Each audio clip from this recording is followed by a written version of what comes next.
once humiliated myself while trying to impress my in-laws. Please, Tim. When was this? The first evening I met them, 24 years ago. What were you trying to do to impress them? I was trying to make a cup of tea. Trying? To impress them? Yes. Had you offered to make everyone a cup of tea? Yes. What, in their house? Yes, in their house. You see, that straight away, I'd go... Yeah, no, yes. That's weird. Can I make you all a cup of tea? Well, no, you can't. It's my house. So you've gone to make the tea? Yes. Have you done all the milk, sugar, all Yes, that? I've done all that. I've asked all the right questions. You've done all the admin? I've asked all the right questions. You've gone in the other room. Yes. What the hell went wrong, Eddie? I put the kettle on, the hob, and I turned the hob on, and I could smell plastic burning. Oh. So you put an electric kettle? Yes, because Why? I had the stovetop version and they had the electric version. Oh, no. So I put that on there and then turned it on, and it melted. So what did you do? My wife, my girlfriend at the time, came in and just chucked it under the tap. You hadn't even thought to do that yourself? I'm not very practical. You just stood there looking at the melting... It's not easy... Where does he whistle? And it's all dripping down. It's weird, that kettle. It's getting smaller and smaller. And then what happens? When do the parents... Do they find out about it? Well, my father-in-law kept it. Kept the kettle? Kept the kettle. Why? Because when we got married, he had to make a speech and brought out the kettle. Were you planning to marry Mark Lawrence?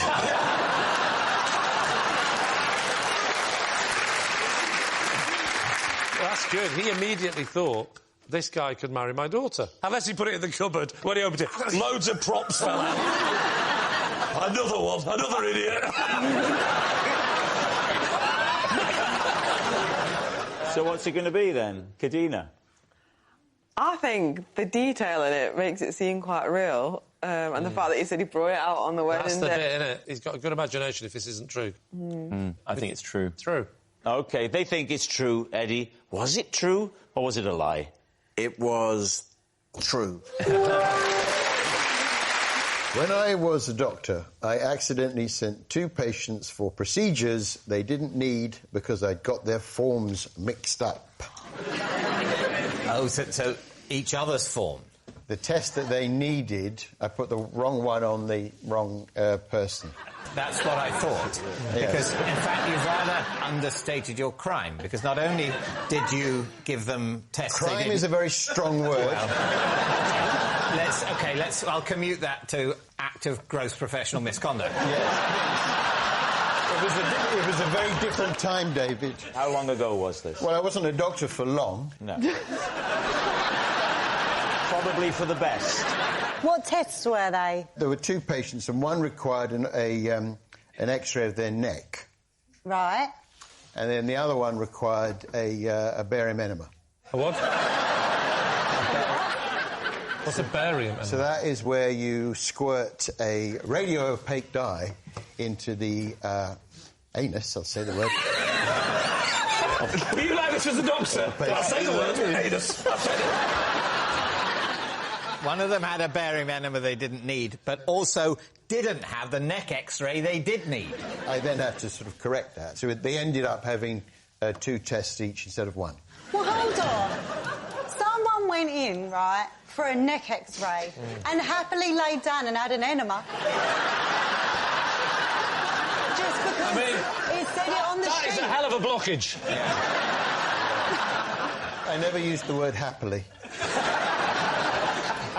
They not question that? Did they not say... Well, they wouldn't have understood a technical phrase like neck X-ray. They'd have no idea what that means. The lady who required the neck X-ray and got the barium enema said to me she was impressed at how thorough I'd been.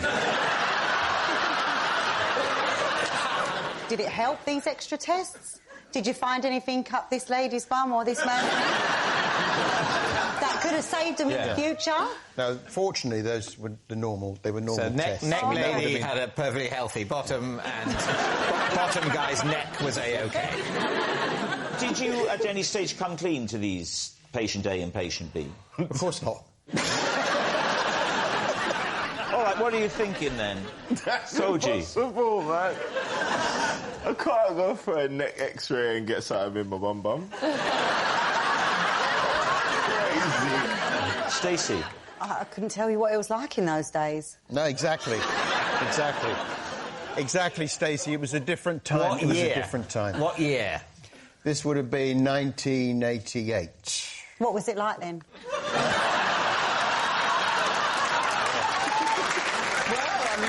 It was a different time, you know. But yes, I think doctors carry a lot of authority. Yeah. And who do you complain to? You know how difficult it is to get to see a doctor at all. Yeah, they won't want to see you again if you just complain. You don't want to be known as a pain in the arse or a pain in the neck. I think it could have happened, but equally... Really? Yeah. Why? Oh, well, honestly, I fear for people who grew up in that time. If you two are both convinced it's a lie, I won't overrule you, because it definitely might be a lie. All right, then. So, Harry, was it true or was it a lie? It was... true. I once climbed into a crocodile enclosure because I wanted to get a closer look. David C. When did you do this, and where did you do this? When I was little in Nigeria. It was a crocodile-themed restaurant. It's the restaurant's gimmick that there's a crocodile enclosure with real crocodiles, and you can watch the crocodiles as you dine. Yes. On crocodiles. How easy was it to get into the crocodile? I mean, at that time in Nigeria, we didn't have health and safety. We had the concept of common sense. So, for example,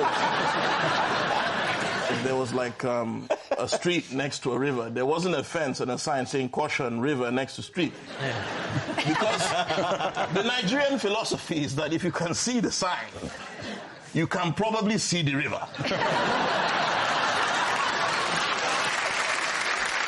I hopped over the fence because I wanted to look at them because I just thought they were cute and friendly and stuff. And I got close to one, and they just like came at me. And luckily for me, I didn't know. I just found out by accident. But they're fast running in a straight line.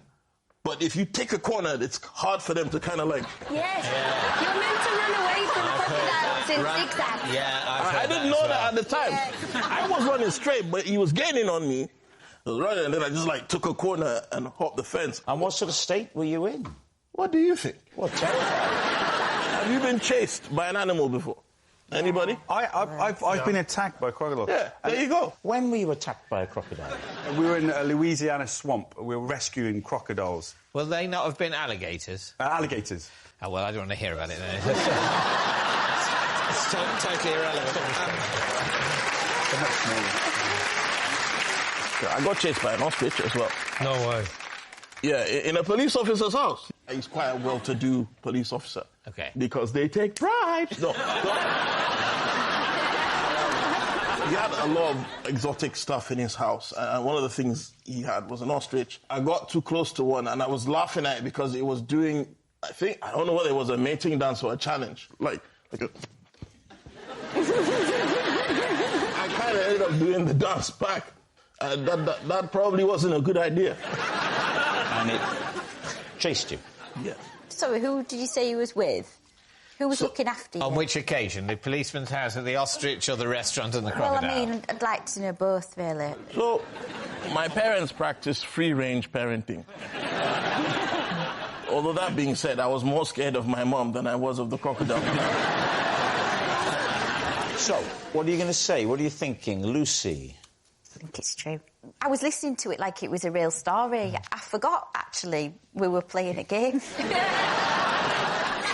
Fran? I think it's true because you haven't embellished it any further. You've kept with the story. What he hasn't done is add any feathers. Well, look, he has, in the sense that he's added an extra story of being chased by an ostrich. Lots of feathers, yes. I'll take it back. Maybe he jumped to that truth story because he needed a break from telling a lie. Exactly, yeah. But then why didn't he tell the show's researchers about being chased by an ostrich? That would have been equally interesting, particularly at the huge private zoo of a corrupt police officer. What are you going to say? I do not You have to make a know. decision, David. True. You're saying that it's true. Nabil, was that true or was that a lie? It's not true. It's not true. Which one is it? What? It's too late, but I sense now it's not true. I have that feeling. It's not too late. You can change if you want to. Go on then. You had a feeling then. There was a smile the way he was smiling. He was smiling like, I've got him. I don't know if it's true or a lie, but if you now get this right because he's got you want to change your mind, I'll be livid. OK, I'm going... Lie. You're saying it's a lie. I think so. Nabil, was it a lie or was it true? It's true. Aside from Mr. McKee, who taught PE, 3 other teachers at my school taught subjects that rhymed with their surnames. David's team. OK, so Mr. McKee taught PE. Yes. Who else? Mr. I'm having a cough. Genuinely having a coughing fit. Mr. Katz. Wait, are you ready? Okay, I'm better now, thank you. Carry on, Tim. Mr. Katz. Oh, good God. Good God. If you say Mr. Meography, forget it. Mr. Katz. Mr. Missile and Technology. Mr. Katz. K-A-T-H. Mr. Katz. Yeah. And Mr. Hench. French. Mr. Hench, Mr. Katz, and who else? It was a little bit tenuous, the third one, but it was a bit of a joke amongst us. So it was Mr. Hort taught sport. You got PE in sports? Yeah, that's right, yeah. Well, PE was something that happened in lesson time, and then sports was something that we did, obviously... But what did Mr. Hort teach? It might have been what was called loosely then science, so it would have been... You know, surely that was Mr. Bryant's. No. I don't know, he's always got this face that makes you feel like he's telling the truth. Like, just the most simplest things, where you'd be like... He's got a simple face, I agree. Give me 4 teachers whose names at your school rhymed with subject. Go. Mr. Starmer. He did drama. Mrs. Panish. Oh, yeah. Mr. Bleak taught Greek. Yeah. Mr. Gratin taught Latin. Yes. This is fun, isn't it? Yeah, let's just do this. Come on, it's time to decide. Lie. All right, Tim, they think it's a lie. Was it, or was that the truth? It was actually a lie. I once accidentally gate-crashed the BBC News. David's team. Oh. How did you find yourself wandering into the news? It was the 25th anniversary of the TV show Friends. All right. And what's your connection with Friends? You weren't in Friends, were you? No. I did, like, a video where I created the whole episode. One of your YouTube sort of pastiches was and they Friends. sort of assumed I was a super fan. So you were invited onto the programme? It was on sort of Skype, Zoom thing. And 5 minutes before we were about to go on, I lost signal, so I called them back, and they were currently in a Brexit negotiation. They were literally negotiating Brexit? That was the segment before. That was what they were talking about. So I phoned them back, and then I get a text from my friend saying, your face has just come up on the screen on the BBC News that you're calling the news. Went, you know, over the interview, and there my face pops up. And your friend texts you to say that? Well, my mum, upstairs. You said it was your friend, it was your mum. No, it was my mum. You can be friends with your mum. You can be friends with your mum, yeah. Yes, I know that, but it's I'm friends with your mum. What? What's wrong being wrong? I like your mum, and I'm a friend of your mum. What do you think I meant? There's something wrong with you, Rob. So your mum... You sleep with a woman once and it's a problem. Get over it. She did say, she said to me, she said, Rob, you know how you're always saying how Lee is so quick? She said...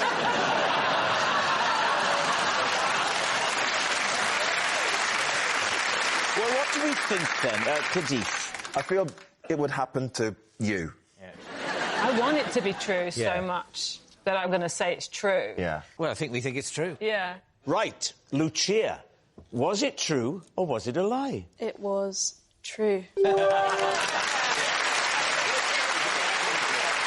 Whenever I have a bath, I always sit in the empty tub first, then turn on the taps.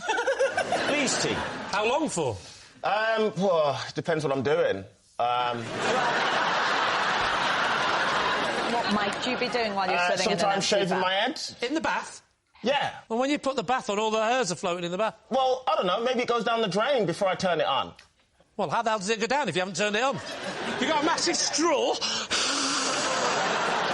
Are you naked at this point, by the way? Of course I am! Don't talk to me like I'm the idiot. You're sitting in a bath with no water in it, mate. I just find it very comfortable. I also quite like the fact that it's quite cold in there. I was going to as well. say, that's the problem, right? You're going to have a cold bottom.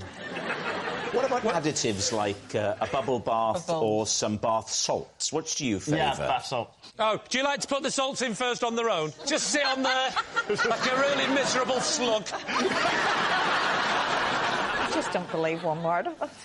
Why would you sit in a bath and shave your head? I can't shave my hair outside. I don't have a garden. So I realised when I was shaving...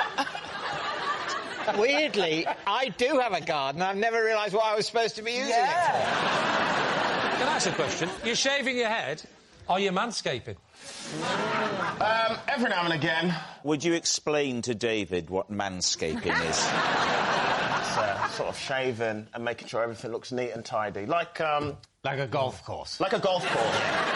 Let's just do a little poll here. Is there any single person in this audience, just put your hand up, who gets into the bath with it empty, sits there naked, and then watches as the water slowly rises up?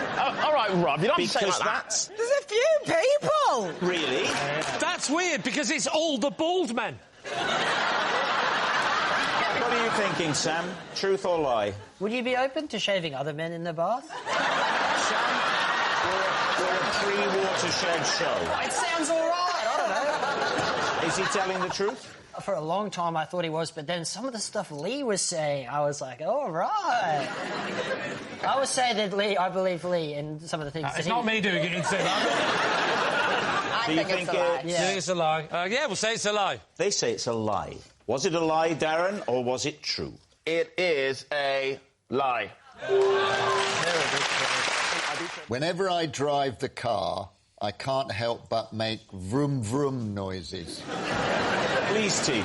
You mean you? You actually go vroom vroom while it's going along? Yeah.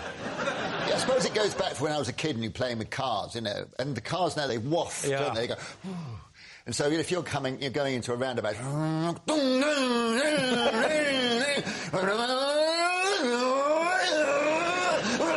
you know... Yeah. So you get, so you're on board. You're on board. How long have you been doing this for? I do it unconsciously, I think. Unconsciously, when you're driving? Yeah, I don't know. I didn't pass my test until I was 30 because I was always a motorcyclist, you see. So I was used to the noise. That's quite late to pass a driving test, isn't it? Yeah, David, how old are you now?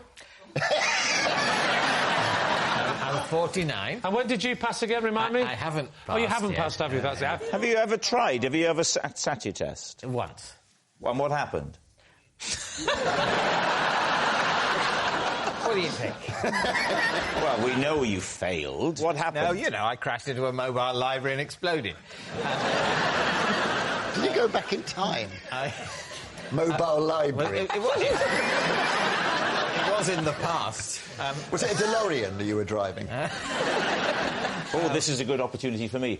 Marty! We gotta get back in the car! I'm doing Doc Brown. Thank you, Grayson, thank you. Right, Cush, what do you think? I think it's probably true, only because your performance of the Vrooms was so quick. Tim Vine. I think it is true. You think it's true? Because I thought we were coming to a close. I realised it was the start of something. Sorry. I just want to give a reason. You can't park there, mate. Well, you wound it the same way. Surely the other way to go back up. It wasn't down properly. It's true. We're going to go true. Grayson, they're saying it's true. Was it true or was it a lie? True. I have diagnosed myself as suffering from a condition I call HPS. Right, Lee's team. So, the obvious question, what does HPS stand for? Heavy pelvis syndrome. Heavy pelvis syndrome? Ah. Are you showing off? Can you describe the symptoms? I can't swim. Right. Because your pelvis is too heavy. Bingo. Which is why I feel like this is cheeky, because it's like, I do suffer from this. Do you know what I mean? It's not self-diagnosed, it's just diagnosed. So, whoa. It's been diagnosed by a doctor? I'm getting a doctorate soon, so... Yeah, I've got one of them. They count for nothing. No. Don't ruin this for Trust me, I've done it. If they say on a plane, if we got a doctor here and you put your hands up, you're in for a whole world of pain. Did you try swimming when you were younger, as a child? I've drowned a few times, yeah. Well, you haven't, have you? Nearly drowned 3 times as a result of HPS. When was the first time? I'm in the pool, I'm in the middle, and I've got a decision to make. I could either walk back to the shallow end stairs, or walk towards the deep end. And as I start to stroll, I feel like an alarming amount of weight from my pelvis. How would you weigh the pelvis? It's not about how I weigh the pelvis, it's about how the pelvis weighs me down. If you lie flat on the floor and we were to lift your pelvis, would we feel the weight? Yeah, You want to lift me with my pelvis? Come, darling. Come on, then. If you could lie flat on the ground there, please, sir. Well, put your knees up. One sec, you gotta help me down. Got to help you down. Watch the belt. Boom! I'll tell you what, that's a heavy pelvis. Put your knees up. I think that maybe we should have a doctor in attendance. But then, if he puts his feet flat, we'll feel the weight of the pelvis, won't we? Yeah, but he won't be able to lift.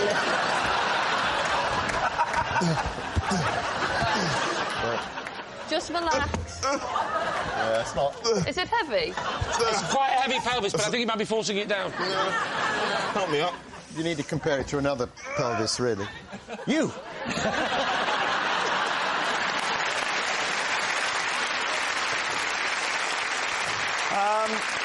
Harry, you've had a chance to examine the patient. What would you recommend? Well, I think you just need some swimming lessons.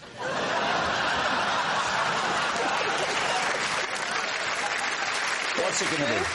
You say true? It's made up, of course it is. It's a lie. I'll go with Jill. We'll say it's true. But I would like to point out, I don't think he's got it. Right. I think he believes he's got it. Okay. Koji, truth or lie?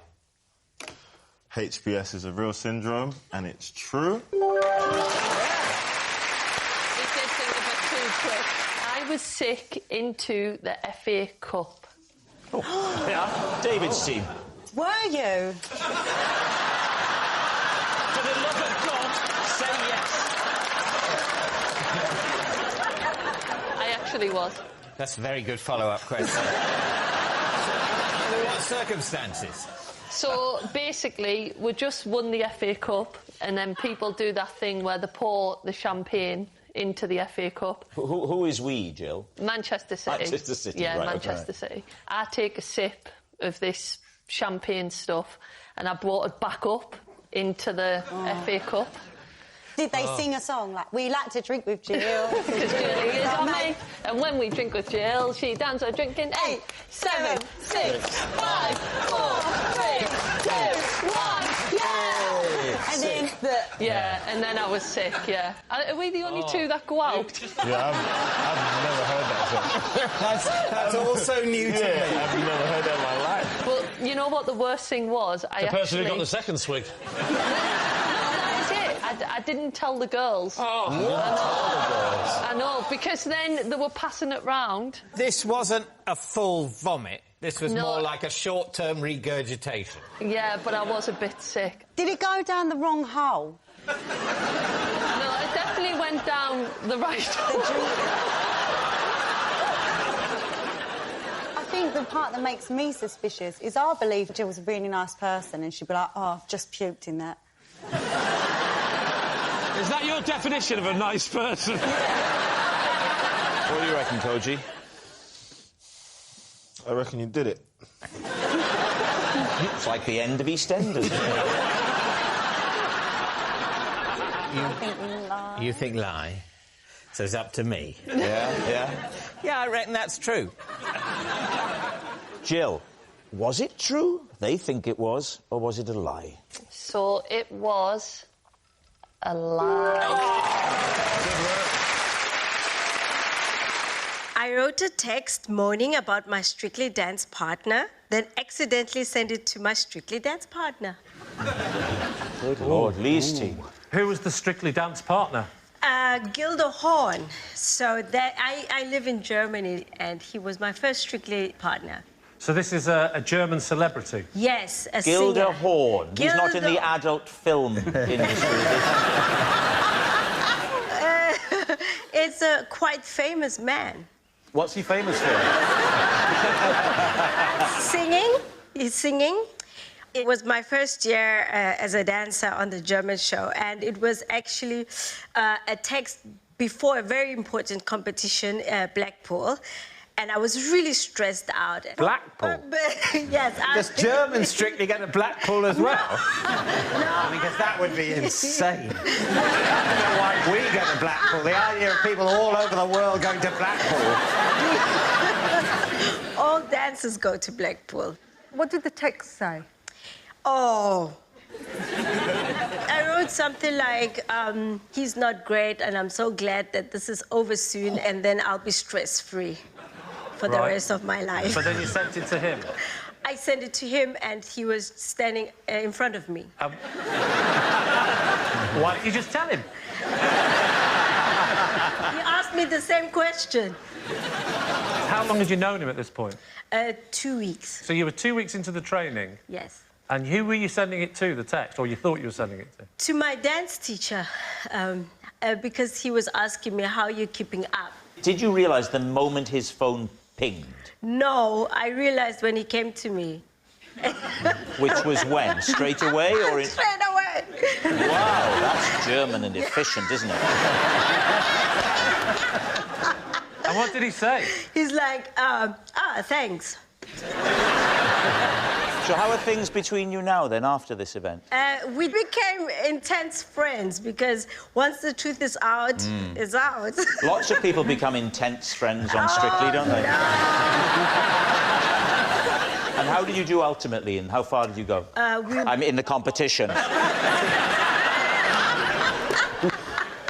We were fifth. Not bad, right? Not bad at all. What do you think, Shazia? I think there's some truths in it, but it's generally a big lie. What about you, Steve? Yeah, there's a few things that don't quite add up for me. I'd go lie. Think lie? It's a lie. OK, well, I'll go lie as well. You're going to say that it's a lie? Yeah. OK, Motzi, it's a lovely story, but is it true or is it a lie?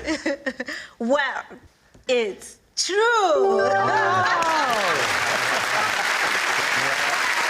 I once went into a business meeting in a restaurant at the top of the Shard, but was so overcome by the views, I had to finish the meeting sat under the table. David's team. Are you afraid of heights? No. I'm just very into views. The view is just unbelievable of London, and I'm someone that's always been in awe of basically looking up. I write about that in my book, in fact. That's the first time anyone has ever plugged a book. There you go. That's why he's a successful businessman. And did you say you sat under the table? I went under the table after.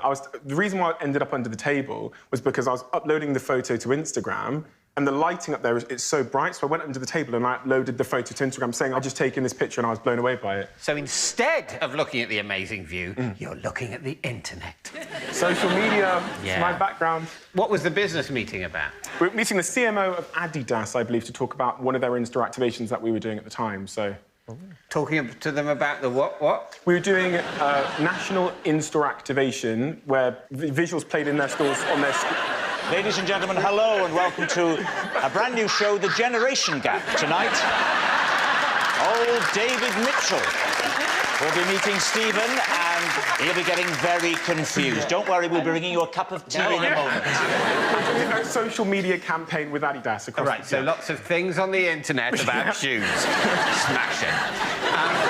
Right, what do you think? Is he telling the truth? Well, it's interesting because it sounded like the story. He was under the table because he was so intimidated by the view or scared. That's what I thought he was going to say. But no, it's the opposite. It's you loved the view and you were so keen to share it because that's the thing is you need to share it so that you can believe it actually happened.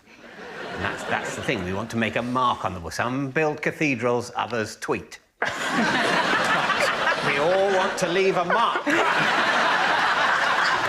What about you, Chris? I believe that Stephen is probably one of them kinds of guys that would like to relive the moment he's just had 5 minutes ago, rather than just having another moment. What do you think, Shirley? I think it's plausible, but I'm not sure. Yeah, we'll go with that. Well, I think we'll go true. You're going to say it's true? Yeah. Stephen, was it true, what you just said, or was it a lie? It was a lie. After seeing a regression therapist, I genuinely believe that in a past life, I used to be a medieval Frenchman. David, Steve. A regression therapist? Yes. So what's a regression therapist? So it's a therapist who gives you regression. I mean, thank you for putting those words in a different order. More than welcome. So why is it therapeutic to be told you were someone in the past? Well, they don't tell you who you are. They get you to a place where you remember who you are. Past life regression takes a while to get to. So how many... Have you done it? I have started to talk to my therapist about it, but it's not an easy journey. It's a very bumpy ride to get to where you're going. So how long did it... That may just be your therapist saying, Michelle, this is going to take quite a few sessions. At $350 a time. You ought to know. On the NHS, one session. Pull yourself together, thank you.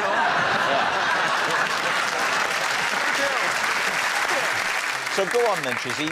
What do they do? You lie on the sofa. It's kind of like being hypnotised, where you get to a certain state and they start asking you questions of what you can see. And what could you see?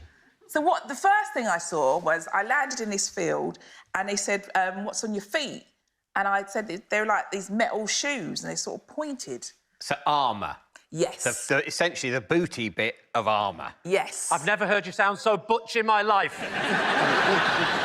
So I realised I was in armour because of the way I was walking, and then I walked towards this big castle. It was ruined. The castle was ruined completely. So you're walking forward, clank, clank, clank. You go in the castle.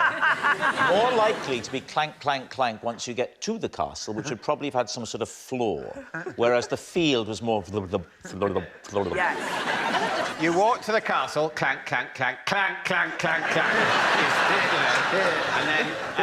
And then there's like the drawbridge, a more resonant... Clogum, clogum, clogum. Yeah. And so you get there, and why is the castle ruined? There's been a war.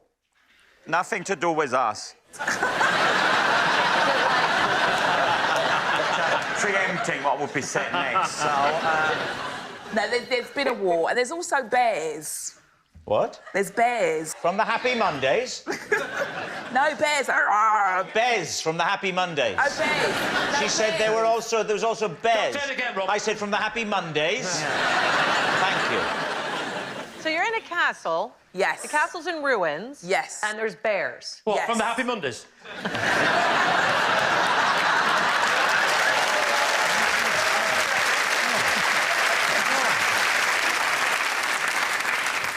And is the idea behind this that we were all one person before, or we've been lots of people? We've been lots of people before. So if you go for the next session, you might get one of the other people. Absolutely You might not, and then you sort of go, I want to find out what happened to the medieval Frenchman. No, you can't do that. You're the Greek soothsayer today. Some parts, I think, of the Buddhist faith believe that you carry on until you've lived every life. That's it. Wow. So Every life. At some point, David, I'm going to be you. And I'm going to do it differently. But can you do it differently? In this system where we all get a go being everyone, doesn't it all just, the ride goes the same, whatever? You sort of think, actually, no, I'm actually Lee Mack being David Mitchell, so I'm going to do it more northern. But it's too late. No, you've got to do David Mitchell. You can't. That could be happening now. You could be doing me, I could be doing you. I'm not doing you now, David. I think if you were doing yourself, you'd be being funnier than you are now with me doing it. If I was doing myself now, I would be thrown off the show again. What about you, David? Do you think you've lived other lives, David? No, I don't think. Do you have I've lived any other time lives. for this poppycock? My Is that your nickname for him?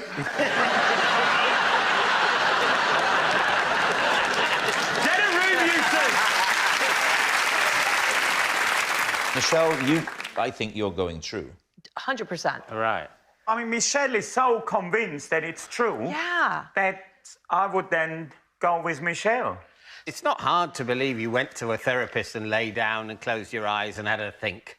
And that out of the thinking came some notion of clanking around, and that would make the story true, wouldn't it?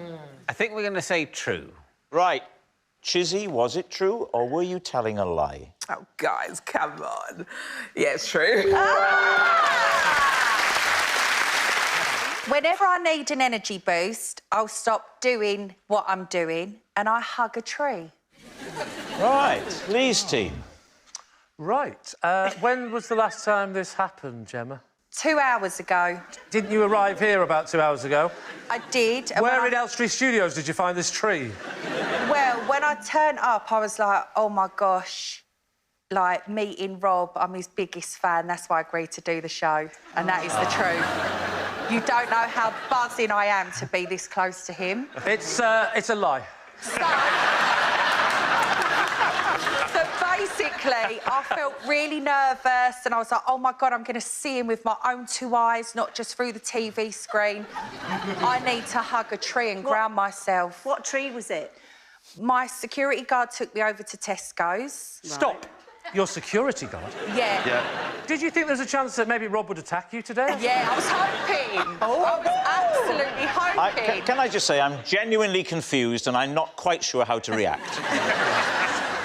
So he took me to Tesco's. There was no trees in the car park, but they were selling cherry blossom trees. Oh. So I was like, do you know what? That'll have to do. So I hugged the cherry blossom to ground myself. And I did some breathing techniques, and I was like... What are the breathing techniques? In and then out, and then in and then out? No, it was like... Rob. Before today, what was the last time it happened? This morning. And what was... that's today. I love nature, so literally... So do I. I go outside in my garden naked most mornings. You go out naked and hug a tree? So, you're in Shaka Khan. You're in a secure unit fancying Rob. You're in the garden. You're in the garden and you're naked. Now, here's the question on all our lips, which is, what about the neighbours? So, when I moved into the house, I was like, there's not enough trees. And I watched, I think it was David Attenborough, one of them, Spring Watch or something like that, where they said every time you plant a tree, you're putting air back into the oxygen. True. So I rung my local garden centre. I think you've got that the other way round, but we'll... Something like that. Oh, yeah. That's all the right words, not necessarily in the right order. Yeah. I went to my local garden centre and I bought, like, hundreds of trees to, like, block the neighbours' view. So, Sally, what are you thinking? Do you know, it's that bizarre, Gemma, that I'm sort of believing you. The GC, you know, her kind of persona is, you know, Essie, it's glitz and glamour. But I do think you are quite at one with nature as well. Yeah. So, what do we think? I have no doubt she loves trees. The bit I doubt is that she loves you. It's a lie. All right, so you're going to say it's a lie. OK, Gemma, was it true or was it a lie? It's true!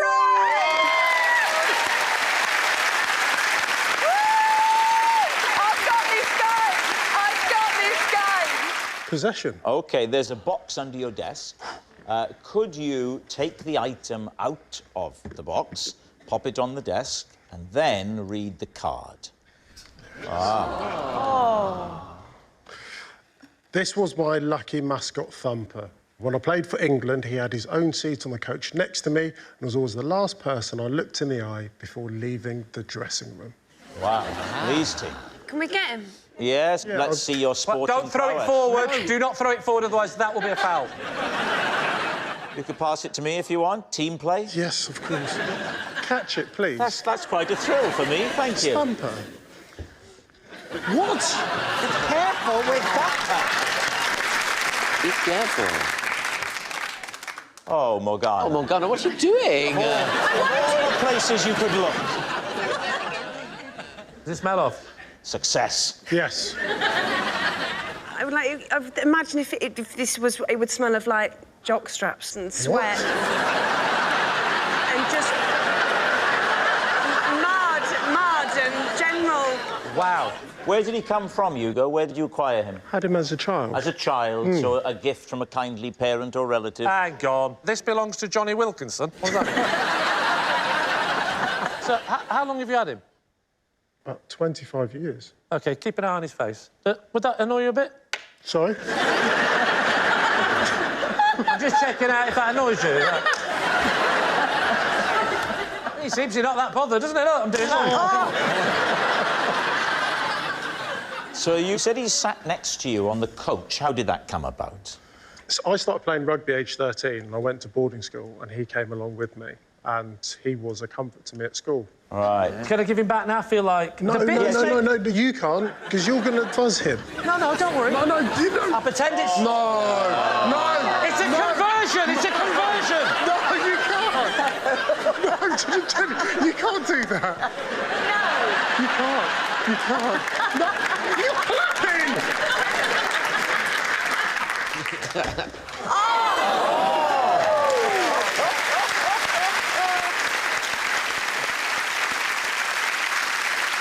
All right, so what do you think, Morgana? I don't think the bunny smells right. It smells too clean. It smells like it's out of a kid's toy shop. What do you think, Tom? I think that you'd be terrified, be very scared of being bullied at the age of 13, going away to boarding school. The last thing you're going to do is attract attention to yourself by bringing out your thumping rabbit. Lee? I think I'm going to go with my team and say that is a lie. OK. Hugo, were you telling us the truth or was it a lie? Lie.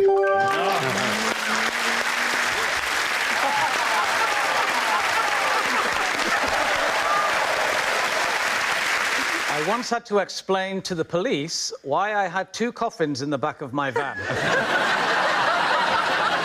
David's team. Imagine I'm the police. Why have you got 2 coffins in the back of your van, sir? Well, I was doing a touring play at the time, and there was vampires in it. Yeah. So we had 2 coffins in the back of the van as props. And we were actually in Germany doing this play called Neighbours with Long Teeth. And... Things never translate from English to German. Why did the police stop you? Well, unbeknownst to us, the head of the Deutsche Bank had just been assassinated in Frankfurt. Right. And they were stopping everyone. And so they were pulling over basically all vans? They were looking for anything dodgy, basically, I guess. Right. Where were you? Which city? It was just outside Frankfurt. I live there. Do you? Yeah. So they pulled you over. Machine guns, everything. Very, very serious situation. Yeah. And we had to explain the plot of our play, Neighbours with Long Teeth. Because you speak a bit of German. So Yeah. you were the... How many of you were there? 3 of us. Oh, you should have said 9. What sort of venues are you touring around? Schools. Schools. So... Schools. The plot went that I was a sort of young 17-year-old schoolboy who'd fallen in love with my neighbour who was a vampire. And she came up out of the coffin, and that's where we first met. And what was the other coffin for? The other coffin was for her parents, her mum or her dad. I think they shared, because they're a married couple, they're allowed to... I mean, to be fair, Moxie is loving this show.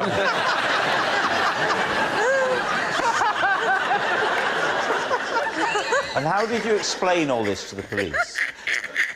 It was a lot of mime. But it's quite a complex plot, so how would you convey it to them? I think they had more things on their mind than the full... They didn't get to Act 3. So, yeah. Yes, at what point in your description of the story did they glaze over? Right, Bez, what do you think? Well, I love the plot of Neighbours with Long Teeth, and it's got to be true with Stephen, I reckon. You think true, Motzi? You don't think any of this is true, do you? You don't think this is really happening? But don't you remember when the president of the Deutsche Bank was assassinated in Frankfurt? When did this happen? It would have been its late 80s. I just born. Like. So you're not a suspect? That wasn't a big part of your childhood. Kind of. Let us tell you the story of the president of the Deutsche Bank. Right, what's it going to be? Well, I live around Frankfurt area. I mean, even if I wasn't there in the 80s, I think I would have heard the story. How old were you when you went to Germany? 18. You arrived in Frankfurt Yes. over 20 years after Steve's van was pulled over. I am not surprised they didn't mention it. But this is a story. This is culture. You carry that on. A school's tour of a play about vampires, and the police pull over their van once on what was quite a busy day for the police. I cannot share your confidence that they would have mentioned it to you, an 18-year-old dancer coming from South Africa. I don't think that would be on the things you need to know. Local restaurants, you know, this is how you pay the tax. The bins come on Tuesdays. Oh, and I must tell you, back in the late 80s, there was a guy here and he had a couple of coffins in his van. Turned out it was just a school's tour. If that's what you're basing it on, I'm going with Bez. OK. So you're saying it's true? Yes. So, Steve, was it true or was it a lie?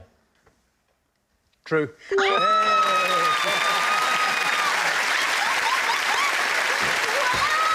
they never mentioned it.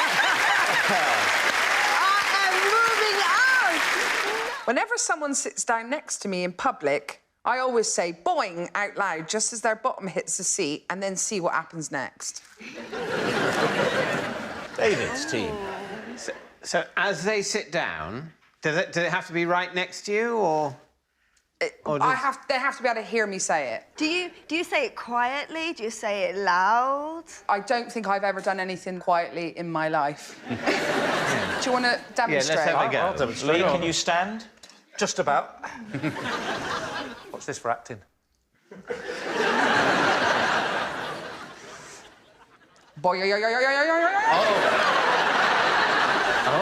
is it? No, that was unusual. Yeah. Wow. Do you vary the boings according to who's sitting down? Yes. What would you do? What would you do for David? Would Absolutely. You stand up? Go on, David. Let's let David sit and just go with the flow here, Jade. Right, OK. OK. Boing. Much perter. I'm trying to work out which is best. I know which is best. I think it's very clear which is best. Oh, yeah. Jade, would you indulge me? OK. Yeah. Well, stand up, then. I am standing up.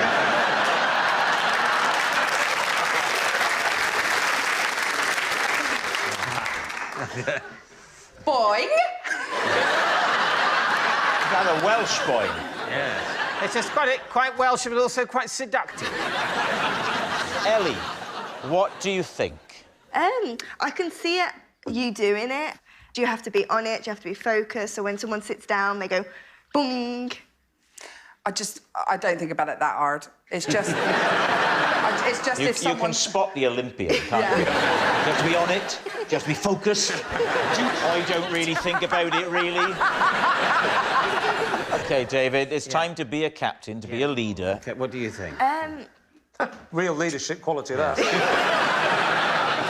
I would love it to be true, but I think it might be false. I think, having got to know you, I think this is absolutely credible. I think it's very much the truth. David? Well, I was going to say it's probably not the truth, because what she said is that every time someone sits down next to her, she goes boing. And I don't think anyone would do that. OK, we're going to say it's not true, it's a lie. You're going to say it's a lie. OK, Jade, was it true or was it a lie? It's a lie.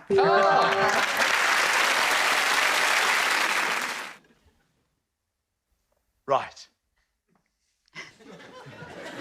Can I just check, are they the right glasses? Because you're pausing. No, I was once asked to host an awards ceremony after being mistaken for someone else. Was it Rob Brydon? Was it Rob Brydon's son? Oh, that Death in Paradise has gone downhill since Ardle left it. Well, first of all, who was this person? Well, our esteemed host. Oh, so it was Rob? Yes. Oh, wow. Yeah. OK. Do you know that you look alike? Well, I don't know that. I do know this. He's a very good-looking man. I mean, it's a pleasure being next to the handsomest man on television. That's all I can say. Thank you very much. So, talk us through how this mix-up came about, then. I was at a do, and somebody asked me if I would host this particular awards. And what were the awards ceremony. for? It was sort of building industry contractors awards thing. Would I go and give out the awards for best cement? I said, "What's the fee?" By the way. Oh, that's when he thought you were Rob Brydon. And it was quite considerable, so I took it. When they thought you were Rob, did you immediately say, "No, I'm not Rob"? No, I just laughed it off. Did you did the gig or you didn't? Yeah, I did the gig. Did? Yeah. I tell you what, when they saw you walk out, there'll be a fair few people saying, "Good God, he's shot up." I had that late growth spurt. I'd like to know more about the cement. I don't think either of you would be booked for cement. I've done these gigs. You've done these corporates I've done yourself? Chip Fat. Have you? Yeah. Well, the Chip Fat Award. Hold on. You haven't done the Chip Fat There's Award. a Chip Fat Award. I'm stunned you would question my cement awards and then give me Chip Fat. I don't believe it. You don't? I don't, and I'm really gullible. Why don't you believe it? It's the cement for me. What about you, Ralph? What are you thinking? I think it's a lie. It's got to be a lie. OK. Right. You lovely-looking man. Was it true or was it a lie? It was true. I once faked a school trip to fool my mum into letting me go to France. David's team. So you faked a school trip? Faked a school trip. How? What did you say? My mother was extremely strict. Never let me go anywhere or do anything. I was 17. I wanted to go to France. I was studying A-level French, so I tricked her into thinking it was imperative for me to go on this trip. I'd have thought if it was an educational thing, most mums would be all for it, wouldn't they? That's the point she's just made. No. My mother was super overprotective of us. Right. Like, she didn't let us go anywhere. She had a scrapbook of bus and train crashes. That she'd bring out and go, "You see these children? They went on their school trip and now they are dead." Stuff like that. Wow. Was there actually a school trip? No, there was no school trip. I went on my own. But So did you just tell your very strict, fearful of death mother, "There's this school trip," and she went, "OK, there's a school trip"? I basically got all my friends to turn up at the train station with suitcases. You're not serious? To make it look like it was a school trip. And they weren't going to France with you? No. And then my mum came, said goodbye, and then we all got on the train and they got off at the next stop. Where did you go in France? I went to Touraine. Touraine? Touraine. Which Why is did you go to Touraine? Because there was a French course there, and the council gave free trips for kids who were studying A-levels. So you actually lied to your mum to go to France, but actually went to a French course? Yeah. So you didn't go clubbing or go out and do anything? You I did actually that. went and studied? I did that. I slept with a guy while I was there, but I did go... But you also initially did to study. So it was part fun, part academic? Yeah. What year was this?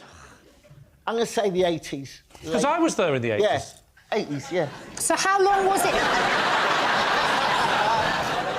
It's me! I remember you. I thought you were black. What are you thinking, Romesh? The way that Gina talks about her mum is the same way that I sort of, you know, Sri Lankan parenting is very, very similar. What I can't understand is how you wouldn't be just incredibly anxious, because if even there was the slimmest chance of your mum finding out, you would not be with us today. Mack, what do you think, Jessica? I think it's completely 100% true. Really? Yeah, absolutely. Yeah, completely. Do you know what I liked? Touraine. Not Paris. No. It's not obvious, is it? Touraine. Who knows? But yes, that's the sort of thing, a place in France. Yes, my town is twinned with Touraine. They've got a biscuit factory. I think it's true. You're going to say true? Gina, truth or lie? It is true.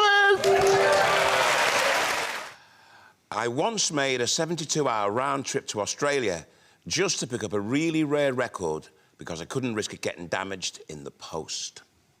Beastie. Wow. What was the record? 100-metre sprint? It was a rare Northern Soul record. By? Frank Wilson. And what was the record called? It was called Do I Love You, Indeed I Do. It was originally printed, and they were all 500 presses were smashed because Motown didn't like it. But 2 survived, well, 2 knowingly survived. We thought we'd found a 3rd one. Is it a single or an album? It's a 7-inch. Sorry, but flying all that way for a 7-inch doesn't seem like a very good use of time or money. Yeah. The one that we know of, that I know of, sold for £28,000, so it's quite... And how much were you paying for it? Well, we thought we could get it for about 9 grand. Where did you get it from? Was it from eBay or something? No, just from some research, and someone phoned up and said he thinks she's got a copy of it in Melbourne, Australia. OK. So I went over on Qantas. So when you got there, did the 3rd one exist? It did exist, yeah, but it was in such a bad state. It was like someone had glued it back together. So you couldn't play it? No, you couldn't play it, no. Craig, could you do a bit of the song? Do I love you? Do I love you? Do I... Oh, it was scratched, wasn't it?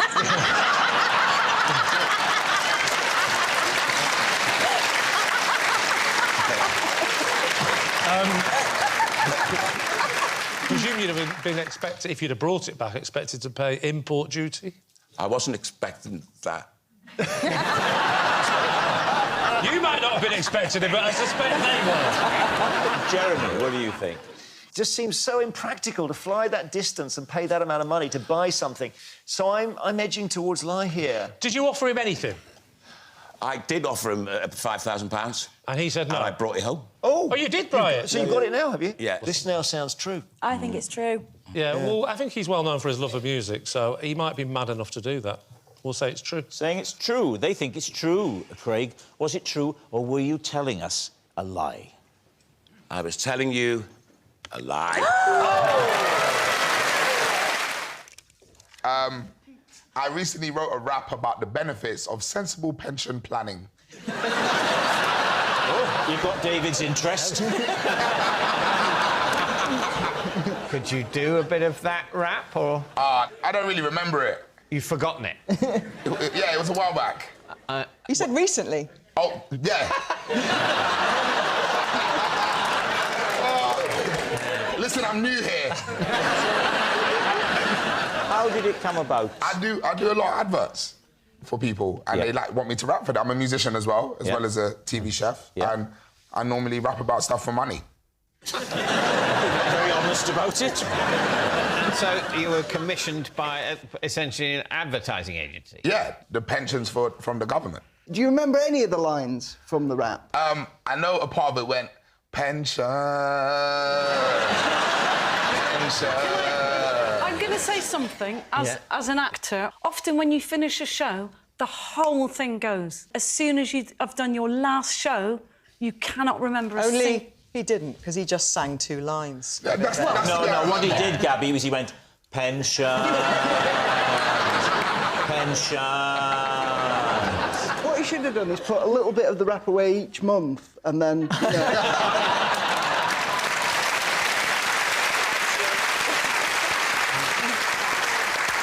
Can you remember the specifics of what the rap was trying to get across? It was about just taking away the stigma of pensions. Stigma? I don't think People aren't ashamed of their pensions. I think, I mean, my parents, I think they're quite pleased. They've got pensions. They're happy to take their pension money and use it to live with. And have you remembered any more of it in the intervening minutes? I'm under a lot of pressure right now. Yes. So I can't. There's a lot of tension about the pensions. That'll do. There we go. He's writing my lyrics now.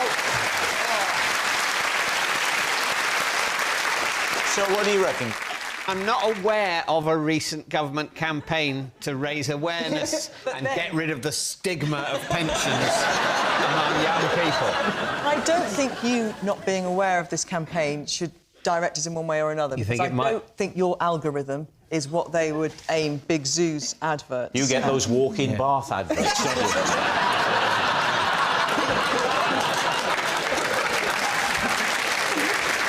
Come on then, David Mitchell. So you think it might be true?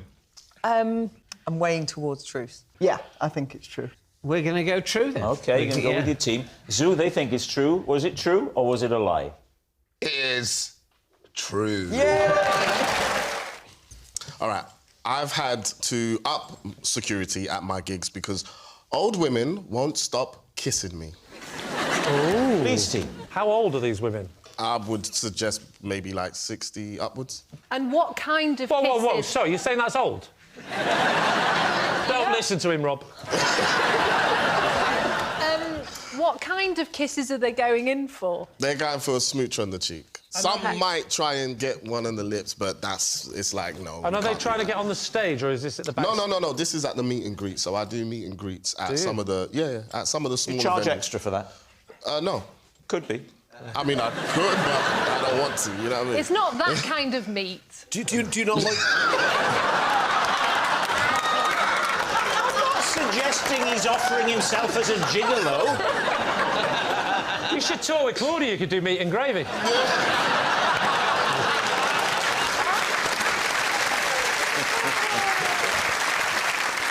So, how bad does it get? I mean, obviously... It gets bad. Are we talking a bit of hand-grabbing as well? Yes. And are we talking a bit of, like, when the photo happens, arm round, bit of a squeeze? Yes, I've had that, I've had that. And they say, get off. No. I've had, let me tell you something, I've had a couple, husband, wife, and I've had, like, while we're taking a picture, I've had the wife's hand on my bum. Squeezing it? Yes. Full on, and I'm like, in the picture, I'm like...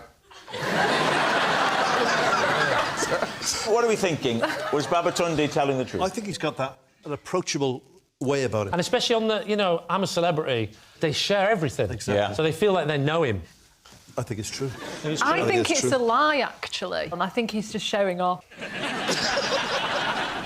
I'll go with you. I'll say You're true. saying true. Yeah. All right, they think it's true, Babatunde. Was it true, or were you telling a lie? It is, in fact, true. Bono once fixed the flush on my downstairs loo. Please, team. Is that a euphemism? Might be worth saying, Kimberly, for some of the younger viewers, Bono, of course, is the lead singer of Spandau Ballet. Sorry, U2. I thought you were going to explain what a loo was. And so what happened? So we were on tour in Ireland. And when are we talking about, Kimberly? What year So would this would have been like mid-2005-ish, I reckon. OK. And we were staying in these kind of like apartments. So it was the toilet downstairs in the apartment. OK. So basically, I went out to like the concierge type bit in the apartment block. Bono wasn't working as the concierge, was he? And Bono actually happened to be in the reception area at the same time. So I start shouting off that the loo's blocked. So then we start chatting, and then he's like, "Oh, sure, I'll fix the loo." Was he wearing sunglasses? Yeah, he always wears sunglasses. That is him. Is that it? Always wears sunglasses. So how exactly did Bono unblock that toilet? So he lifts up, you know, what's it called? The cistern. Fiddles around with that floaty ball cock. thing, the ball cock, and he's like, "Bob's your uncle." Life lesson learned from Bono. Thrilled. Were all girls allowed in the same apartment? No, we had 2 between us. Who were you with? I was with Cheryl. So you and Cheryl, what, in a twin room? Or No, did you have your we own had bedroom? our own rooms. Don't get carried away. If I was getting carried away, I wouldn't have said twin beds, I'd have said a double bed, wouldn't I? And trust me, I wouldn't have had in the background the idea that your toilet was blocked. What are you thinking, Sam? Oh, can I ask, being in like a famous pop group, is that just a roller coaster? Yes, it is. It really That's quite a very general question, Sam. I think it's true. I think that it's not you in your highest moment, so I think to present this is really brave. The bit I don't like is the concierge going, yes, I'll just sort that out for you. Wait a minute, I'll sort this out. Oh, it's right, Bono from U2 is going to do it, that's all right. So what do you think? Is it the truth? I think it's a lie. All right, we'll go with lie. OK, you're going to say it's a lie. Kimberly, was it a lie or was it actually the truth? It was, of course, a lie. Age 11, I got my first ever detention for secretly watching Would I Lie to You on my phone in class. Oh. Well, that makes me feel old. Can we ask how old you are now? I'm 20. So 9 years ago. Well, this programme was on 9 years ago. Yes. I can confirm that. So, It's a family-friendly show. family-friendly show. What lesson were you in? I was in RE. How many times had you done this? I'd done it, like, quite a few times before. Watching so us or just watching telly generally? mainly Would I Lie to You. Here's a question, then. Who was on? OK, David was on. Good start. You were on as well. Yeah, that's I'm in Yeah, this. and Rob, yeah, so... Rob was on, yeah? Yeah. Anyone else? I think it was one of the episodes with Bob Mortimer. Oh, you're playing safe, Oh, aren't that's you? a very easy Yeah. choice, isn't it? So, you know when you was watching this, was you streaming it or did you buy the box set? I was just streaming it. You wouldn't have that much data. How much data did you have? You can 9 years ago. You You used to get can 1 download it gigabyte now. 9 years ago. I downloaded it 300 on megabytes school. per episode. Is it? That's very specific knowledge. Yeah, man. I used to work at the Apple store. I tell you what. Did you really? Is that true? Do you remember what you were supposed to be studying in RE that day? There's a lot of religions. I think it was Hinduism. OK. I mean, much as I find the show entertaining, I don't know if it's more entertaining than Hinduism. That's our second trailer from Frank. So what were we saying? Oh, what did you think? A lie? I'm going for a lie. I don't think she would have been allowed her phone. Lie. Lucy. I think it's a lie. I'll go with my team. But it might be true. Oh, my gosh. Let's go with We've never done this before, but can I have a substitute? Let's go with lie. OK, we'll go with lie. Lie. OK, they think it's a lie. Abby, was it a lie? Or was it actually the truth? It was a lie. Yes. During my driving test, the examiner made me pull over because he'd spotted someone breaking into his house. Please, team. Driving test or driving instruction? Driving test. You're actually on your test. How old were you then? 18, I think. And talk us through the conversation. I was going down the dual carriageway. That bit was fine, and then we pulled off and we went to a residential area. I didn't know the area. You just changed that, didn't you? We're going down the dual carriageway, and then we pulled off and went to a residential area. What houses are that could be broken into? Yes, carry on, Rav. And we pulled off. Yeah. And he just screamed, stop. Just screamed, stop. Yes. So I stopped the car. So you stopped the car? And he ran out. So we got out, and did he even say what he was ran doing? into a house that had a ladder. Oh, he didn't tell you outside. anything, he just ran out of the car. So at this point you're thinking, I'm not doing very well, am I? But I knew something was up because... He'd said stop and ran out of the car. No, because mine... Exactly the same thing happened on my driving test. He just ran out the car and ran to the house that had a ladder on the outside because he thought someone was breaking into the house, which I later found out. Talk us through then what happens. He came back and said, no one's breaking into the house. It was the window cleaner. I've got a question for you. That house must have been empty, otherwise you wouldn't have been to Panicky, correct? Quite possibly, I don't know. Where was the window cleaner getting the water? An outside tap? All right, what are we thinking? Sue, what do you make of this? Well, you see, I'm just thinking the examiner could have actually liked the look of that house and said stop and dashed up because he probably thought, I just want to see if there's anything worth myself burgling. Oh, you thought he was a burglar? Yes. So you thought my examiner turned burglar? That's an angle we hadn't thought of. Yes. Did he have any jewels when he came back? I like the way Sue thinks our job here is to develop the story. Sue, I could see you and Rav, prime-time BBC One, as a new crime-fighting duo. He's very much the traditional copper, but you think a little bit outside of the box. Oh, I'd be like Sister Boniface. Who's Sister Boniface? She's a nun who's a detective. What channel's Sister Boniface on? 20. Channel 20. I've not heard of Channel 20 or Sister Boniface, but this is... I'm going to write this down. What do you reckon, Chris? So do I think that Rav had to stop his car in a driving test because the driving instructor saw a man on a ladder at his house and thought it was a burglar, but it was the window cleaner? Yes, I do. You think it's true? Wow. Susan Pollard. Oh, dear. I'm going to go... it's... What are you thinking? I'll help you with your dilemma. Well, you've been hopeless so far. You're not giving You think out loud, Sue. Can I just say, your character in Heidi High, I always thought was an exaggeration of your character. Turns out it was toned down, wasn't it? It is true. You say true. We'll take that. True. I'm going to go with my teammates and say it's true. OK. Rav, you've convinced them, but was it the truth or was it a lie? It is, in fact, a lie. On an American tour, I was repeatedly stopped by customs officials because I'd been pranked by Rod Stewart. David's team. Right. That's Rod Stewart is a popular singer. Thank you. So you're on tour in America? Yes. The United States of? And South America. South America where? Brazil. Just Brazil? Yeah, forget the Rod Stewart bit. This is the real interesting OK, so we were doing a show, and Rod Stewart was there. Which of the countries of the Americas did Rod Stewart attend your show in? Well, this was in Ireland.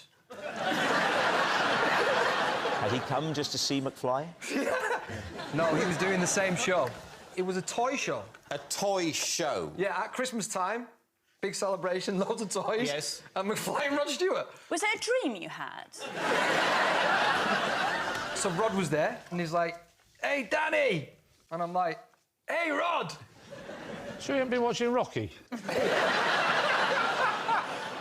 So he said, do you want a lift? Does he mean drugs?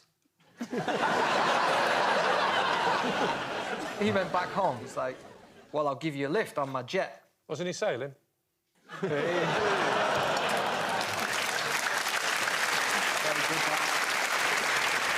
He said, oh, I need your passports. So we get on the plane, give our passports to him, and then fly to London. Right. So then we get a call from our tour manager. I think he was applying for a visa. So then he was like, guys, bad news. And he'd drawn willies on our heads. Rod Stewart? Like, yeah. So Rod Stewart? Oh, on your passport? Yeah, no. Just assume that he just fell asleep on the plane. So, did this mean they wouldn't recognise you at customs unless you drew a willy on your own? It wasn't fun travelling around. Every customs were like, you think that's funny? Like, no, but you won't. The story is Rod Stewart drew it. Well, it's going to delay you a lot if you tell this story.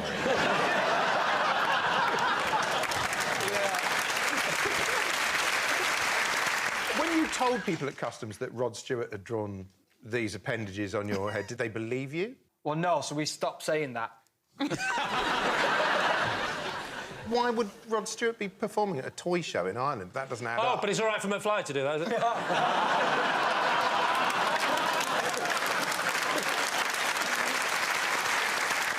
Right, time to go for a guess, David. What do you think? I think it's false. You think it's... I don't think it's true. You don't think it's true? I think it's true.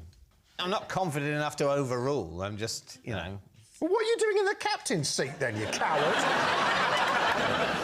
Despite my scepticism, we're going to say, as a team, that we think that's a lie. You think it's a lie? OK, Danny, was it a lie, or were you actually telling the truth? I was actually telling the truth.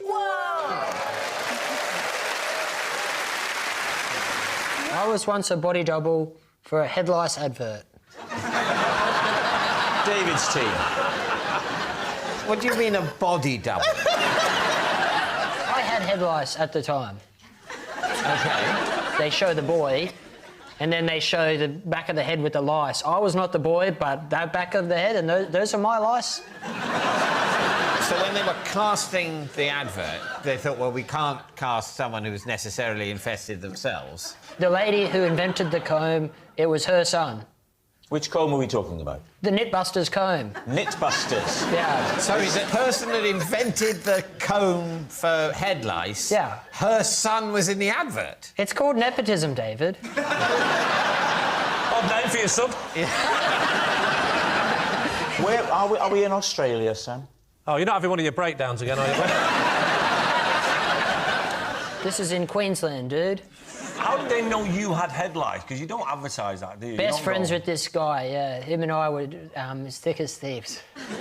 Right, so, was it like one of them shopping channels? Weirdly, I think it was on the news. It was at the end of the news, they'd be like, and now we've got this comb. So it's on the news? Yeah. I thought you said it was an advert. Here are the head lice. Yeah. I think it was a thinly veiled advert, and, you know, so sue me. You think it was advertorial, that's what you're saying? When was this? I was pretty young at the time. 10 or 11. When was that? When I was in primary school. Yeah, we realised that. We're trying to ascertain the year. A year on. Maybe year 6, I guess. No way, I was much younger. You haven't said what you had to do in this advert or this appearance. So I just was the back... You know, like, any time you see someoone's hands in a movie, that's not really their hands. That's not true. That is true. What you mean is sometimes when you see someone's hand. I think every time. Not every time. Sometimes when they scratch their face, that's their hand. If you see Tom Cruise scratching his face, there's not someone going... Cruise has got a scratcher. Cruise has got a scratcher. So, in the 1990s, there was a breakthrough in the treatment of nits in Australia. A new comb was marketed. Yeah. Yeah.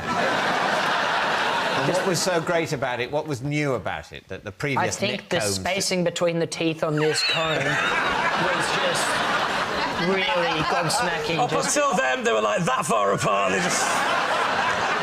Unless it's a very big nit. Yeah. It's the obvious design feature to tinker with on a comb, isn't it? How did you feel when they offered you this? Because in the one level, oh, I'm going to be on the telly, but showing my nits. I mean, I know this guy who's dancing in a window to get his foot in the door.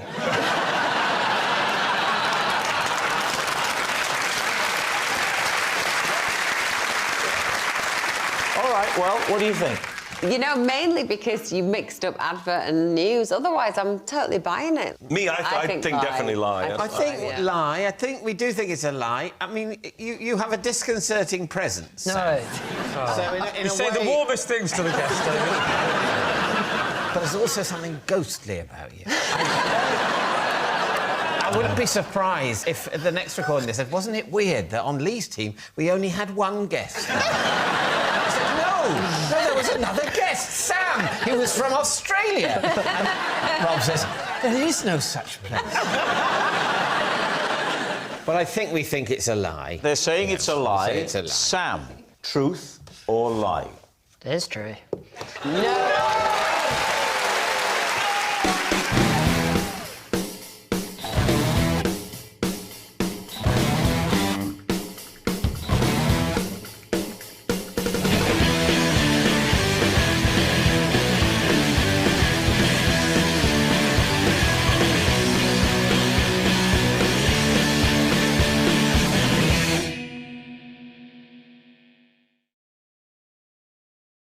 I once humiliated myself while trying to impress my in-laws.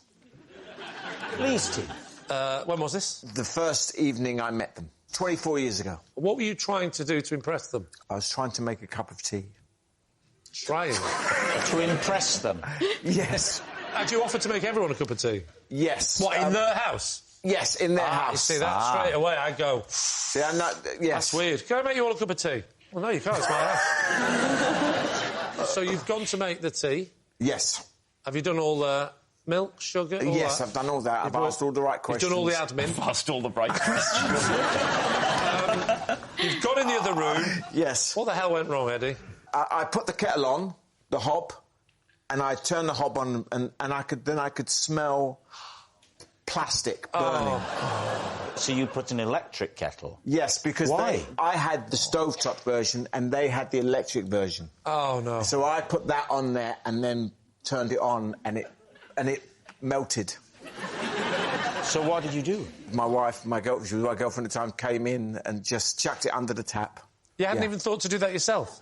I'm not very practical. You just stood there looking at the melting... It's not easy. Where does he whistle? And it's all dripping down. It's weird, that kettle. It's getting smaller and smaller. And then what happens? When do the parents... Do they find out about it? Well, my father-in-law kept it. Kept the kettle? Kept the kettle. Why? Because when we got married, he had to make a speech and brought out the kettle. Were you planning to marry Mark Lawrence?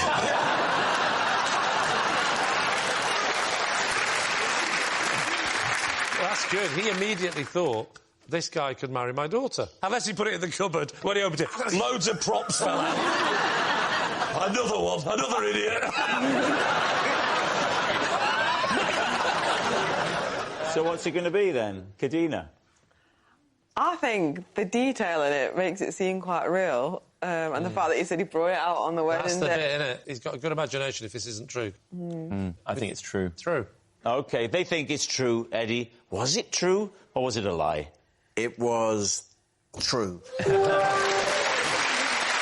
When I was a doctor, I accidentally sent 2 patients for procedures they didn't need because I'd got their forms mixed up.